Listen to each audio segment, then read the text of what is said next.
Hi, today I'm going to be reading Mr. Nonsense. Mr. Nonsense had no sense at all, not a scrap. I mean, he lived in a tree. A tree, can you imagine? Why do you live in a tree? Mr. Happy asked him one day. Because, replied Mr. Nonsense, I tried living on the ground, but that was too high up, so I moved to a tree to be nearer to the ground. What nonsense, snorted Mr. Happy. Thank you, said Mr. Nonsense. And do you know what Mr. Nonsense liked to eat? Oatmeal. Nothing wrong with that, you might say, but oatmeal on toast. Really? Why do you like oatmeal on toast? Mr. Nosey asked him one day. Because, replied Mr. Nonsense, I tried oatmeal sandwiches, but I don't like them.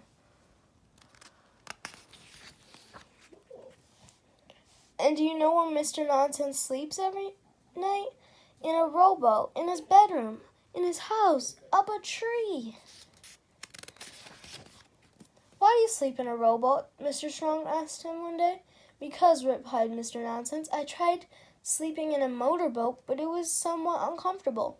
Mr. Nonsense lives, as you might very well expect, in a country called Nonsense Land. Now I know somebody else who lives in Nonsense Land. Do you? That's right, Mr. Silly. Mr. Silly and Mr. Nonsense were close friends and saw a lot of each other. Mr. Nonsense was often at Mr. Silly's house playing with jigsaw puzzles. They used to throw the pieces at each other. How silly! And Mr. Silly was often at Mr. Nonsense's house playing cards.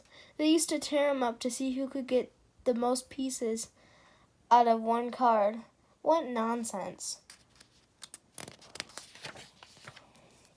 However, this story is about the time it snowed in Nonsense Land.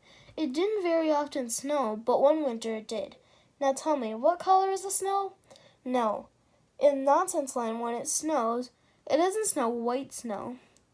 It snows yellow snow. Don't ask me why, but it does. Yellow snow. Ew, what does that look like? Cheese balls. Mm-hmm.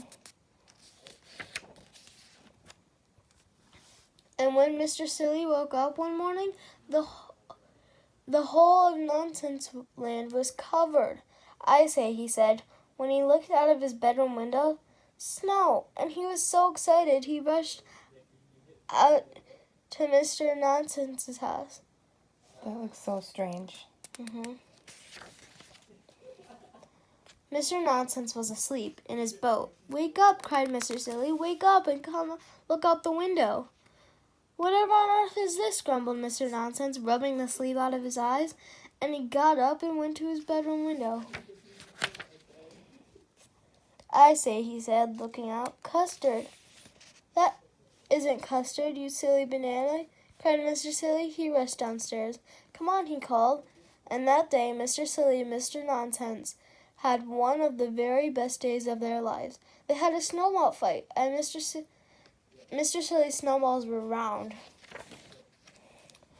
Mr. Nonsense's made snowballs that somehow or other came out sort of square. They built a snowman, a very silly, Nonsensical sort of snowman. Come on, said Mr. Nonsense that afternoon. Let's go. Tobogganing. But we don't have a toboggan, said Mr. Silly. Oh, no, we don't, agreed Mr. Nonsense. Mr. Silly thought. Oh, yes, we do, he cried. Mr. Silly ran back to Mr. Nonsense's house and came back with his bed. Whee! They shouted together as they slid faster and faster down the hill in their rowboat. Toboggan. It was a wonderful day. It sure was. Thank you for reading Mr. Nonsense with me.